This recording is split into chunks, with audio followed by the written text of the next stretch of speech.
Ya, asli. tanpa penyaringan. Pengambilan minyak secara tradisional adalah sekitar 20%. Syederalun, sebuah fenomena alam yang mengejutkan terjadi di Kabupaten Aceh Timur pasca bencana banjir bandang dahsyat yang melanda wilayah tersebut pada 26 November 2025.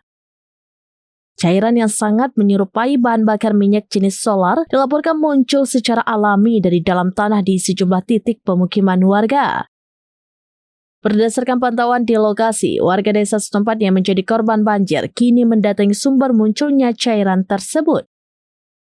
Dengan peralatan seadanya seperti gelas plastik, botol bekas hingga ember, warga terlihat antusias mengumpulkan cairan berwarna kecoklatan yang merembes keluar di antara sisa-sisa lumpur dan genangan air. Menanggapi fenomena viral ini, Bupati Aceh Timur Al-Farlaki memberikan penjelasannya dalam wawancara di YouTube Nusantara TV.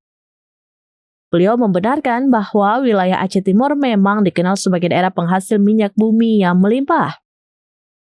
Menurutnya, keberadaan sumur-sumur minyak di kawasan tersebut sudah terdeteksi jauh sebelum banjir melanda, bahkan terdapat lebih dari 1.000 sumur rakyat yang telah diusulkan kepada Kementerian ESDM agar dapat dikelola secara legal oleh Badan Usaha Milik Negara atau BUMD atau koperasi. Bupati Al-Farlaki menjelaskan bahwa kandungan minyak di beberapa titik memang sangat dangkal, di mana pengeboran sedalam 20 meter saja sudah bisa mengeluarkan minyak. Kondisi pasca banjir bandang ini diduga memicu tekanan bawah tanah, sehingga cairan minyak tersebut naik ke permukaan.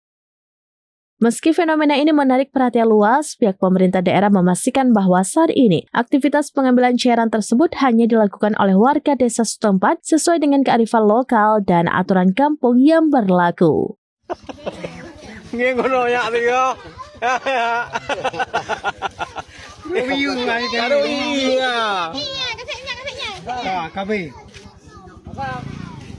Ini ada pedang lo.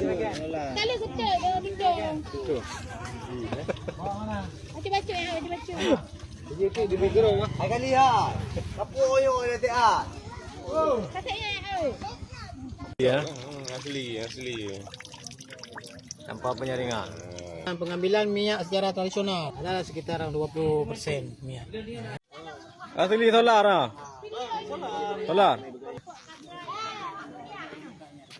Man.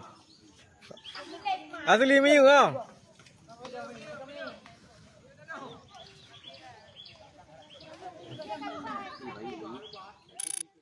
Download Tribun X sekarang, menghadirkan lokal menjadi Indonesia.